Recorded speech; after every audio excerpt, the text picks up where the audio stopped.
నా పేరు చెబితే నీ కళ్ళల్లో విషం కాలుతుంది, నీ గుండె జారిపోతుంది.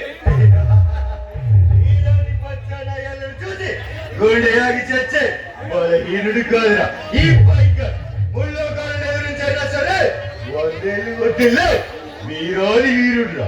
100 కోట్ల తిన్న రావణ్ణి కూడా ఒక్క గాలి వారికే గొప్ప కొలిపింది. అలాగే దోపిడీలతో నిండిన నీ పాపిష్టి బతుకు నా చేతుల్లో పతనమైపోతుంది. జాగ్రత్త.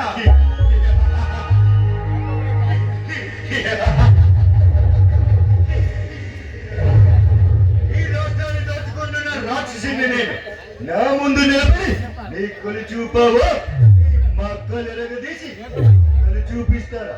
విలయాన్ని విడిదిగా చేసుకొని ప్రళయాన్ని ప్రాణంలో పరుచుకొని నీలాంటి నీచమైన మనుషులను మట్టిలో కలపడానికి మరణాయుధముల పుట్టిన రౌడీ శివను నేను.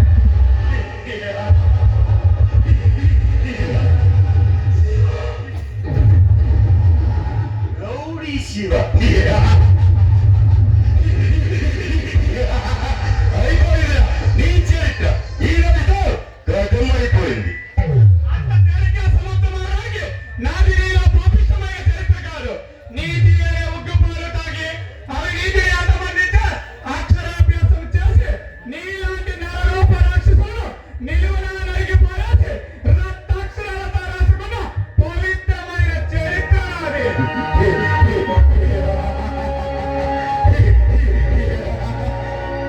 నీ పనులు చూస్తుంటే పోటెత్తిన సముద్రంలో పడవలు తొక్కుతుంది కానీ నీ జీవితం నా చేతిలో కథం సంజయ్.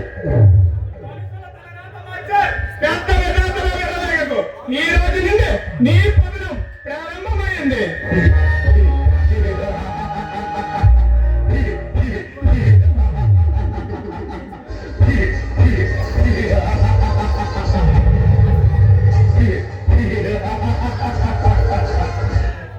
నా ముందు నిలబడి నీకులు చూపావు నీ మొక్కలు ఎరగదీసి చుక్కలు చూపి గాల్లో కలిపేస్తారా? జాగ్రత్త. గతించిన కాలాన్ని తలుచుకొని గర్వపడకు. ఇక నుండి గడిచిన ప్రతి క్షణం నిన్ను నిప్పులు కలుగులా కాలుస్తుంది.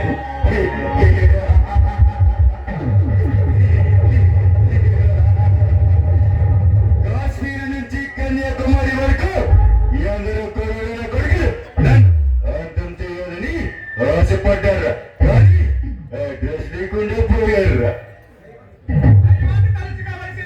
దయాదులు కలుసుకోవాల్సింది నువ్వు. ఈ రౌడీ సహా దెబ్బ రుచి చూస్తే మాట పలుకు లేకుండా మసైపోతావు. అందరి మగడువైనా నా స్థావరంలో అడుగుపెట్టి ప్రాణాలతో బయటికి వెళ్ళే మగాడు ఇంకా ఈ భూమి మీద పుట్టలేదురా. నాటికేలనాడే పుట్టి కాలరాత్రిలో నీ మందిరములో అడుగుపెట్టి పరశురాముడిలా నీ శిరస్సు ఖండించడానికి మండుతున్న అగ్నిగుండము నీ ముందే నిలబడి ఉన్నాడు.